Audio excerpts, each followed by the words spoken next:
Så er den jo vokset super godt. Men det kan også være, at det er en af dem, der har været derude i 2 år, som så ikke har vokset helt så godt. Se, det er en han. Den er meget rød i farverne, og så har den der krog. Du vil ikke holde dem alt for længe, og der kommer masser af dem. Så prøver vi lige. Nej.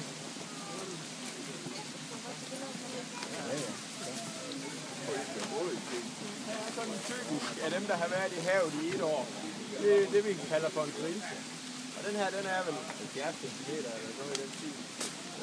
Og den har vejet, da den kom op i åen, lige omkring 3,5 kilo. Så rigtig fin fisk, som har været derude i 1 år, men er klar til at gyde allerede nu.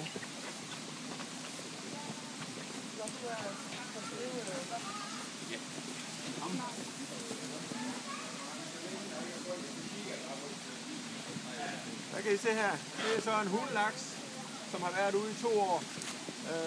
Og den er godt i tilvækst og sådan noget. Den har ikke den store krog, men alligevel lidt af de der røde farver. Ikke mod.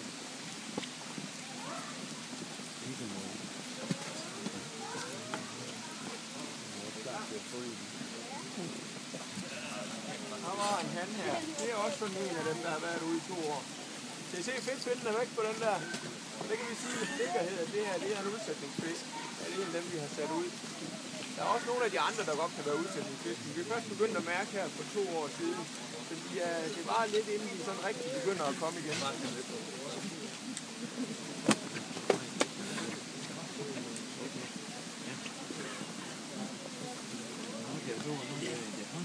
Det er nogle udsætningsfisk. Vi ser heller ingen fedtfind. En hundlaks. 73 cm.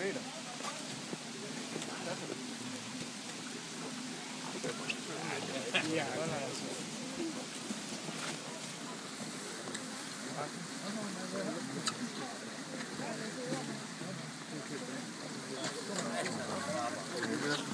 det er sådan en, der formodentlig har været ude i 3 år.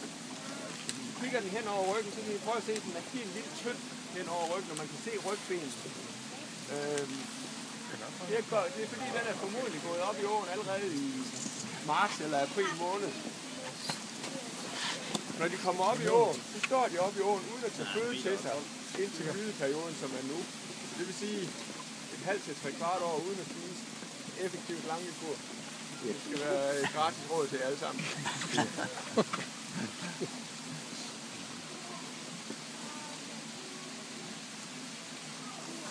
Hundlaks.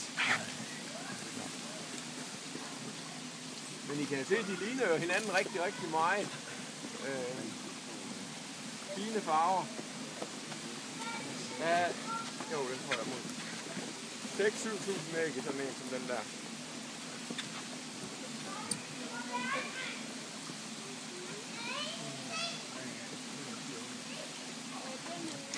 Det er også en hundlaks, ja. Hvad er til de andre? Så er det lige der 3-84 cm. Har været i havet i 2 år, og så 1 eller 2 år. Så det vil sige, at den er altså 3 eller 4 år gammel, sådan en som den her.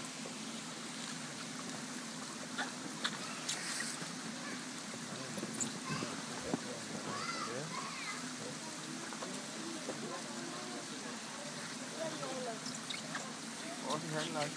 Den har sådan et strive der hen over siden. Sådan et gammelt sår.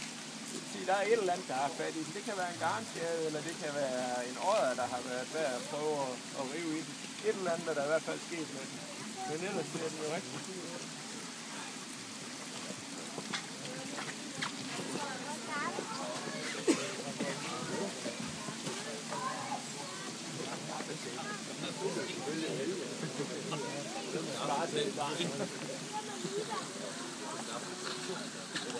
Også en hundelaks. Kigger på den her, så kan I se ligesom om, at roven falder herned. Den er klar til at stryge. Så når vi skal stryge her på onsdag, så er det en af dem, vi kan stryge lige med det samme. Den er i hvert fald mod drøm. Og så vil vi tage op, vi kommer med vandet i cirka 2 grader. Ja.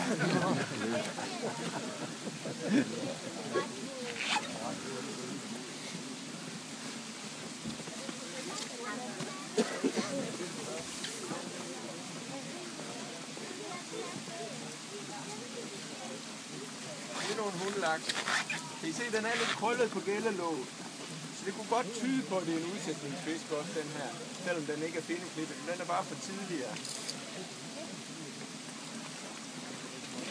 Ikke muligt.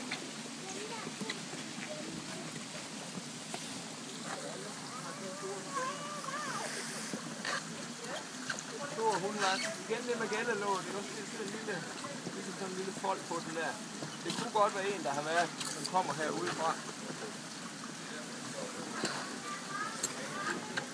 Ja.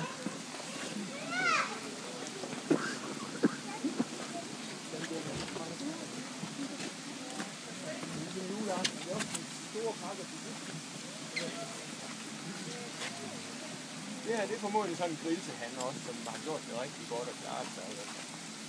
Helt over omkring de der 75 km. Det er sådan en, der ligger lige på kanten der.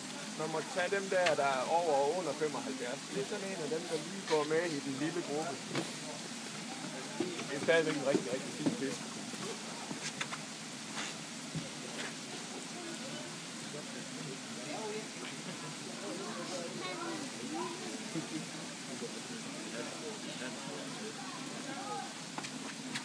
Hundelaks igen. Lidt andre farvetegninger. Der kan godt være lidt forskel på det.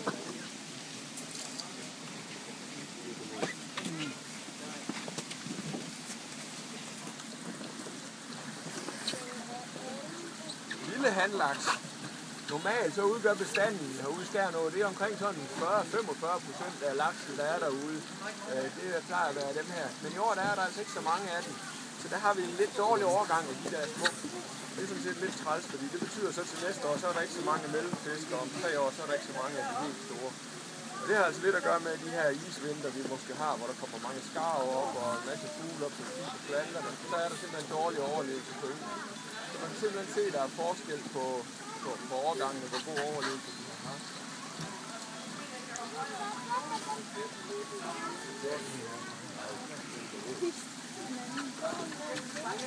Så.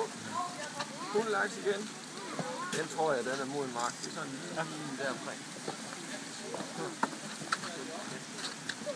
Kunne vi ikke prøve at tage de der store der nu?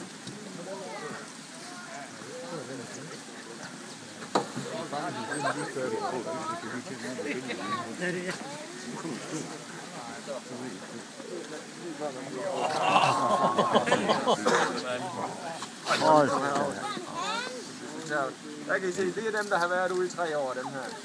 Så bliver de altså lige oppe i den her størrelse på 105-10 cm.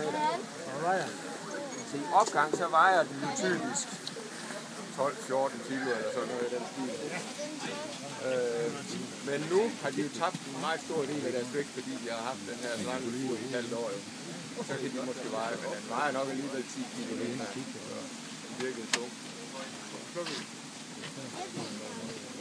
Det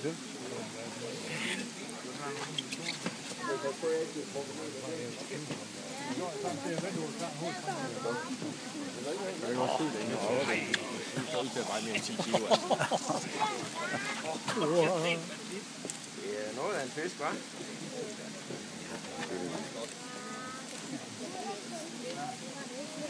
...115 cm var den der.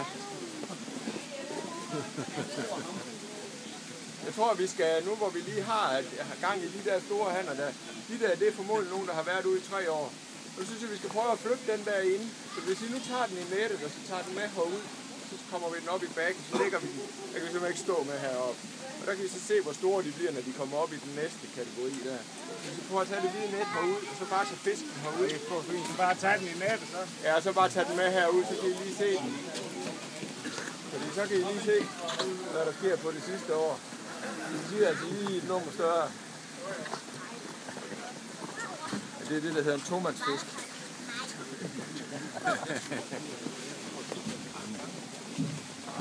Der er lige lidt hav tilbage deroppe. Jeg skal lige passe på.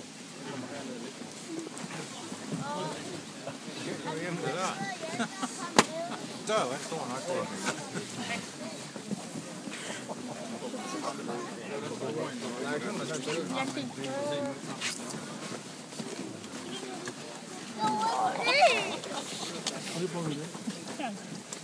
Så I den udstoppede fisk deroppe? Ja. Det her, det er jo den spætter eller sådan noget. Kan I se, hvor stor de bliver så? Ja. Er det ikke helt vildt? En stor fætter, han har fået. Nej. Det er en hand. Kom med plads.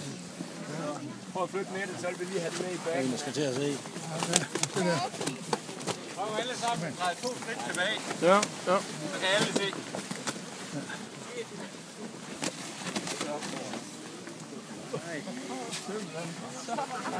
Men den er en snært uhåndterlig, vil jeg gerne sige.